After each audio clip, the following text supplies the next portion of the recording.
Assalamualaikum students, welcome back once again. So today our topic is what is ionic and covalent bonding in different types of elements. आज हम study करेंगे कि atoms में जो है ना किस में आयोनिक बॉन्ड होगा, किस में आयोनिक करैक्टर ज़्यादा होगा, किस में कोवेलेंट करैक्टर ज़्यादा होगा और इसके ट्रेंड्स क्या होंगे। तो आइए स्टडी करते हैं। इसके लिए हमारे पास जो है बेसिकली एक रूल है जिसकी वजह से हम फाइंड कर सकते हैं कि किसी भी एटम में जो है या कंपाउंड में ये कंपाउंड जो है कोवेलेंट है या आयनिक है, हम उसको जो है ना फजल रूल की बेस पर आइडेंटिफाई कर सकते हैं।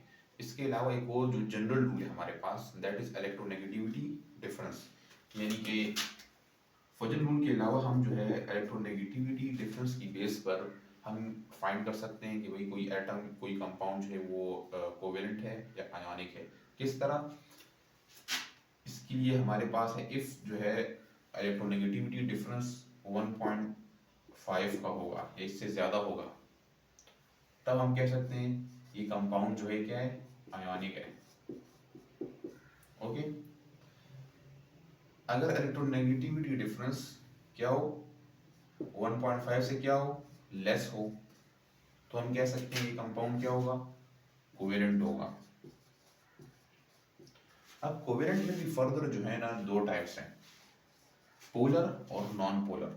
अगर इलेक्ट्रोनेगेटिविटी डिफरेंस 0.5 या इससे ज़्यादा होगा तो कंपाउंड क्या होगा, पोलर कोवेलेंट बॉन्ड होगा, उसमें पोलर कोवेलेंट होगा वो। अगर इलेक्ट्रोनेगेटिविटी डिफरेंस 0.5 से क्या हो, लेस हो, तो कंपाउंड होगा हमारे पास नॉन पोलर कोवेलेंट। नाउ हमारे पास ये इलेक्ट्रोनेगेटिविटी डिफरेंस का जो रूल है ये एक जनरल रूल है। हम इससे जो है ना ये फाइंड हम सारे कंपाउंड्स के लिए ये रूल अप्लाई नहीं कर सकते। इस बेस पर हम जो है ना सारे कंपाउंड्स का ये फाइंड नहीं कर सकते भाई कि वो आयनिक है कोवेलेंट है। किस तरह? एक एग्जांपल मैं आपको देता हूँ।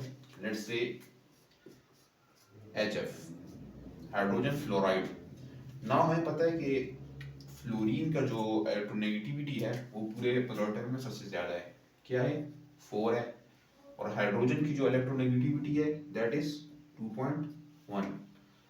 तो 4 में से जब 2.1 को माइनस करेंगे तो हमारे पास इलेक्ट्रोनेगेटिविटी डिफरेंस 1.9 आ रहा है, जो कि इससे ज्यादा है। हमने क्या कहा था ऊपर, इफ इलेक्ट्रोनेगेटिविटी डिफरेंस इज 1.5 और greater than the compound is ionic. अब यहाँ पर देखिए 1.5 से ज्यादा इलेक्ट्रोनेगेटिविटी डिफरेंस आ रहा है, लेकिन असल में जो है ना प्रैक्टिकली ये कंपाउंड क्या है, ये कोवेलेंट शो करता है। नाउ व्हाई, हम इसको किस बेस पर ये कह रहे हैं, इसकी एक्सप्लेनेशन जो है ना अब हम फजल रूल से करेंगे कि ये जो है ना 1.9 इलेक्ट्रोनेगेटिविटी डिफरेंस होने के बावजूद जो है ये कोवेलेंट क्यों है। आइए इसको स्टडी करते हैं।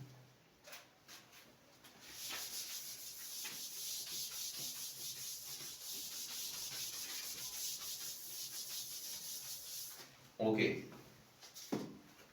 सो फजल रूल को स्टडी करने से पहले हम इसकी बेस हम किस तरह क्लासिफिकेशन करते हैं आयनिक और कोवेलेंट की, वो देखते हैं। एक तरफ मैं आयनिक लिख रहा हूँ, एक तरफ पे कोवेलेंट लिख रहा हूँ।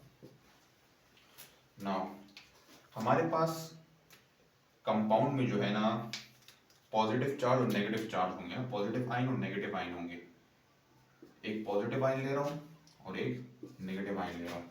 कोवेलेंट के लिए भी एक पॉजिटिव और एक नेगेटिव। लेट्स से इस पॉजिटिव आयन की जो पोलराइजेशन पावर है, क्या है, पोलराइजेशन पावर, वो क्या है, बहुत कम है। ओके, और इसी तरह इस नेगेटिव आयन की पोलराइजिबिलिटी जो है, पोलराइजिबिलिटी वो भी बहुत कम है। कोवेलेंट के केस में अगर हम देखते हैं, इस पॉजिटिव आयन की जो पोलराइजेशन पावर है वो बहुत हाई होगी कोवेलेंट के लिए। एक कंपाउंड में जो पॉजिटिव और नेगेटिव आयंस होते हैं उनकी बात कर रहा हूं मैं। और इसी तरह से जो पोलराइजिबिलिटी होगी वो भी बहुत हाई होगी। अब हमें किस तरह पता चल रहा है कि भाई इसकी पॉजिटिव आयन की पोलराइजेशन पावर बहुत कम है और इसकी पोलराइजेबिलिटी बहुत कम है? तो ये हम मेजर कर रहे होते हैं साइज की बेस पर। किसकी बेस पर? साइज की बेस पर। नाउ हमने जो ये पोलराइजेशन पावर और पोलराइजेबिलिटी का टॉपिक है, हमने इससे पहले स्टडी पूरा डिटेल में स्टडी किया, वहां पर जाकर ना इस लेक्चर को आप थॉरली देख सकते हैं।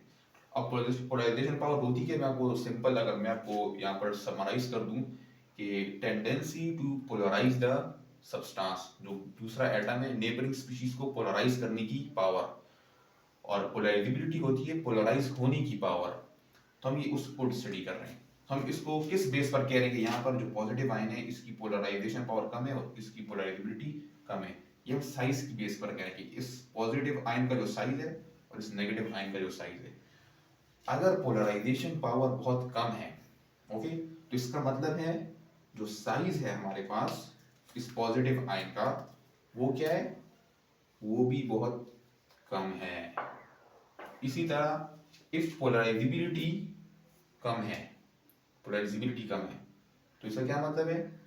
सॉरी, यहाँ पर जो इसका मतलब जब इफ पोलराइजेशन पावर कम होगी तो साइज जो है वो हमारे पास ज्यादा होगा।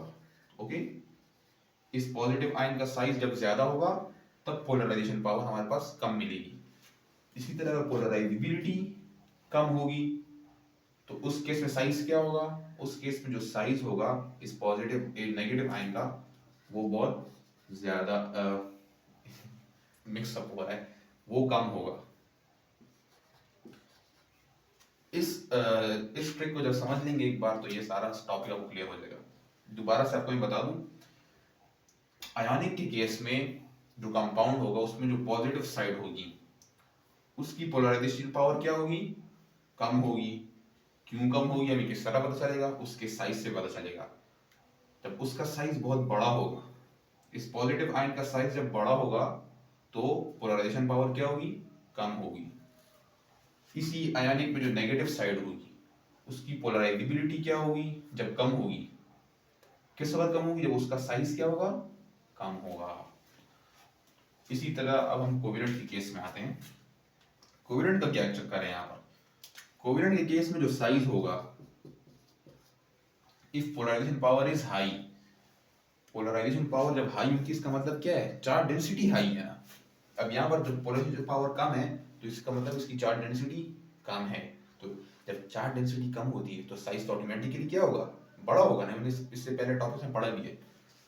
तो जब इसकी पोलराइजेशन पावर हाई है तो इस मींस इस charge density is high, and when charge density is high then size is small.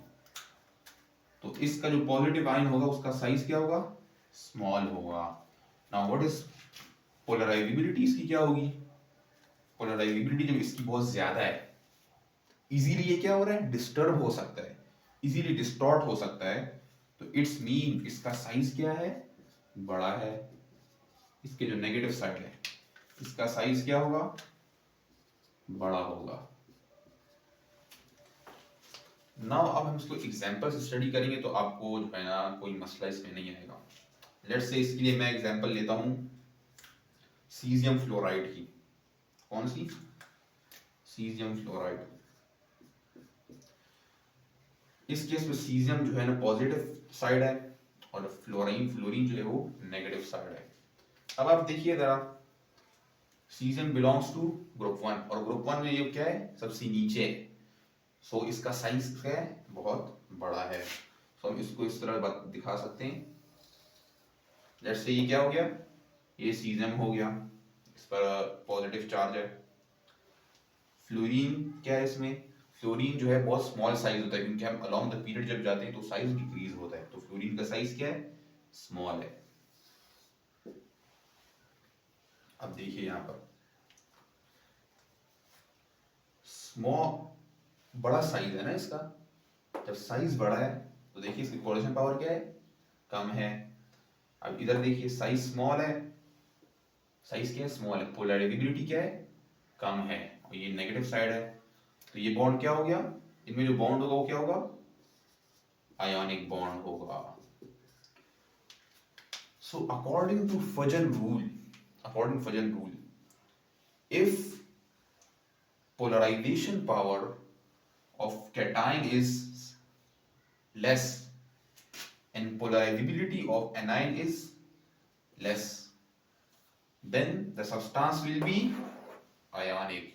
In other words, if charge density of cation is less, then its polarization power will be less and the compound will be ionic. यानी इसमें less का case है, यानी दोनों चीजें इसमें क्या होंगी, कम होंगी। जब पोलराइजेशन पावर भी कम हो और पोलराइजेबिलिटी भी कम हो तो वो कंपाउंड क्या होगा, आयोनिक होगा, फजन रूल की बेस पर। इन अदर हम अगर कह सकते हैं, if size of positive cation is high and the size of negative anion is small, then it will be ionic. तीन तरीकों से जो मैंने आपकी जो है ना आयोनिक कंपाउंड्स की जो डेफिनेशन है अकॉर्डिंग टू फजन रूल मैंने कर दी।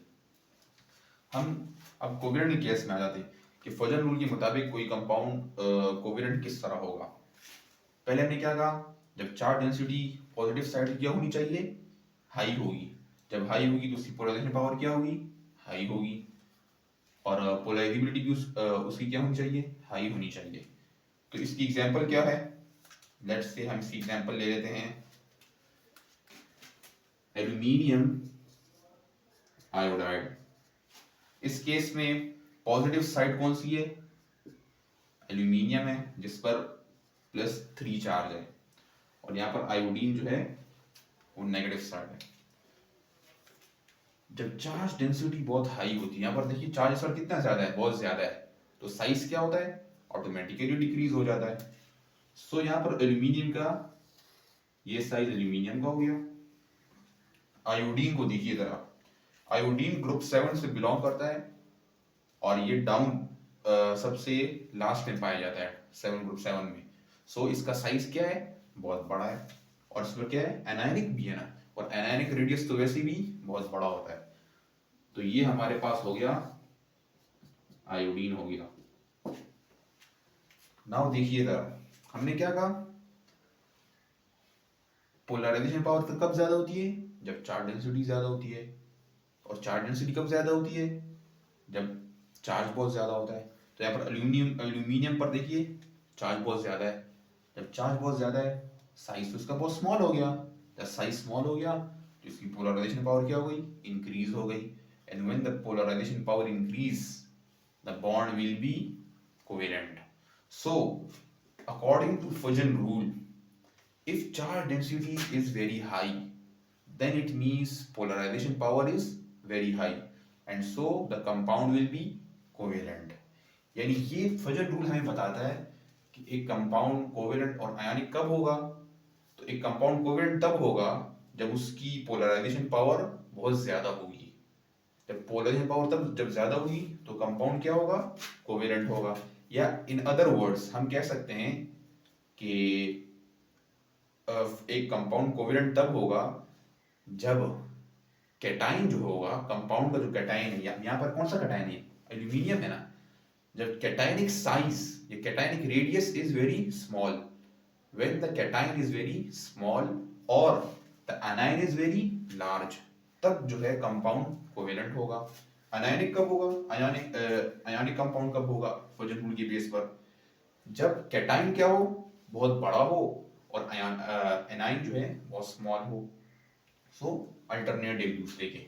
आई होप सो आपको जो है ना ये क्लियर हो चुका होगा फजन रूल क्या है और हम इसकी बेस के जरिए से किस तरह आयनिक और कोवेलेंट कैरेक्टर फाइंड करते हैं। अल्लाह हाफिज।